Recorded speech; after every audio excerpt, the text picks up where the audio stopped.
को 6% के हानि पर बेचने का दावा करती है, लेकिन 1 किलोग्राम की जगह पर 800 ग्राम वजन करती है। यदि 40 किलोग्राम की बिक्री पर उसे ₹350 का लाभ होता है, तो उसकी वस्तु के 1 किलोग्राम का मेरे भाई लागत मूल्य क्या होगा? सवाल के अंदर है 2 भाग, तो एक भाग पहले यहाँ से लेकर के यहाँ तक आपको पढ़ना है और खत्म करना है, और फिर दूसरा भाग यहाँ से यहाँ तक हम लोग जाएँगे।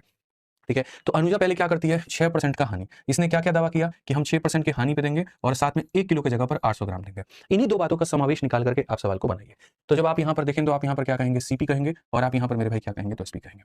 तो आप यहाँ पर कहेंगे मेरे भाई सीपी, और आप यहाँ पर कहेंगे एसपी। ठीक है? 6% के हानि पर बेचने का मतलब 100 के समान में 6 का हानि तो कितना हो जाएगा? 94, और साथ में 1 किलोग्राम की जगह 800। तो मेरे भाई 1 किलोग्राम का मतलब पैसा हम आपसे इतना लेते हैं, लेकिन हम दे कितना रहे हैं? तो हम आपको 800 ग्राम दे रहे हैं।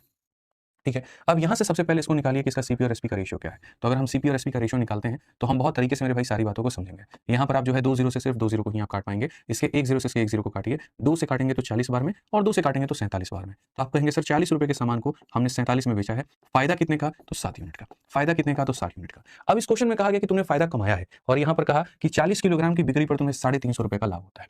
यानी जो तुम्हारा प्रॉफिट है वो 350 का है। तो यहाँ पर ये जो मेरे भाई प्रॉफिट है ये कितने का है? तो 350 ग्राम का है।